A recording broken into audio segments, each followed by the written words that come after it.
I mean, I love Netflix too, I just don't love it as much as I like making music and making videos. What's going on, everybody? My name is TAETRO, your electronic music mentor, and welcome back to an all-new episode of Mentor Mondays. Now, if you don't know, Mentor Mondays is a segment on the channel where we get away from some of the more technical aspects of being a music producer or an electronic musician and dive into some of the more philosophical aspects that don't get talked about as much.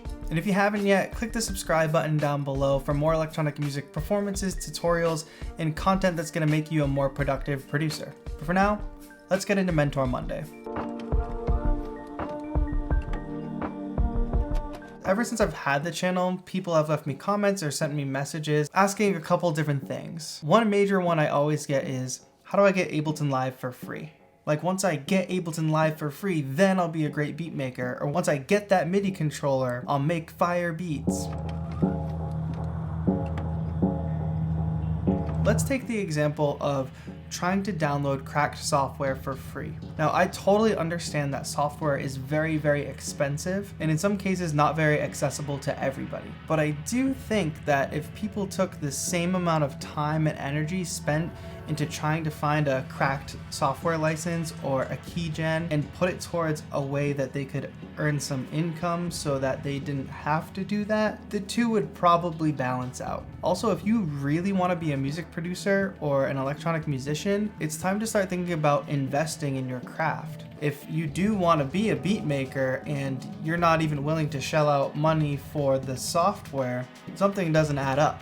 Now, for me, especially when I was younger and I was a teenager and it was about being strapped for cash, it meant that I made sure I had a job where I was earning money but also saving money. And then as I got older and I was just earning money regularly from whatever small jobs I had to audit how I was spending my money. Because if I didn't have money for the next MIDI controller that I wanted, or for the software, or for the plugins that I wanted, and that was holding me back, that meant that I was spending money somewhere else that could be going to my art and my passion, and I need to figure out why. Do I have expenses that I could potentially get rid of if it means that I get to be further along in my journey of being a producer? And for me, for a while, that meant cutting off buying coffee. And at first this seems small, but if you figure a coffee is $2 to $3 per day for 30 days, that means I could save $90 in a month. After 90 days, I would have about $270 saved, which might be enough to get me the gear that I wanted, or it might be a step in the right direction. But I think the problem most people run into is they're not looking past 30 days, 60 days, 90 days.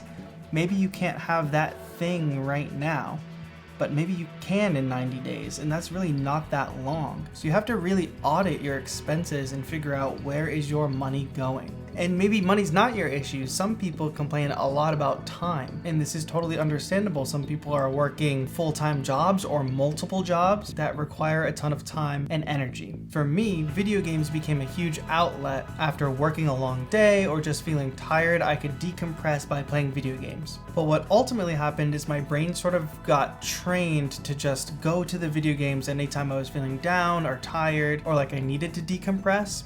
And I needed to rewire that habit. I needed to start accepting the fact that music production or being an electronic musician was part of my artistic identity. If I wasn't gonna give it the time that it deserved, then I wasn't gonna be able to identify as that anymore. So it's about balance. I had to cut back on the video games or any other things that were taking up time that were not directly related to my passion and my artistic identity. And it is hard, and it does take rewiring your brain to get yourself to a place where instead of decompressing through this other outlet, like for me, video games, I can actually decompress now through creating music. So that's where people get kind of caught up creating excuses around how they spend their money and how they spend their time, and really start to ask yourself, am I achieving my goals? Or am I putting in the work that's even gonna get me to those goals?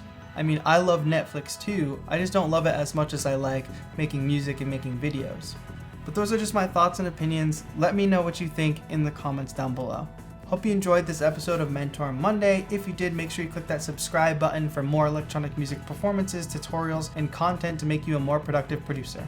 Thanks so much for watching. This has been TAETRO, your electronic music mentor. Have a good one.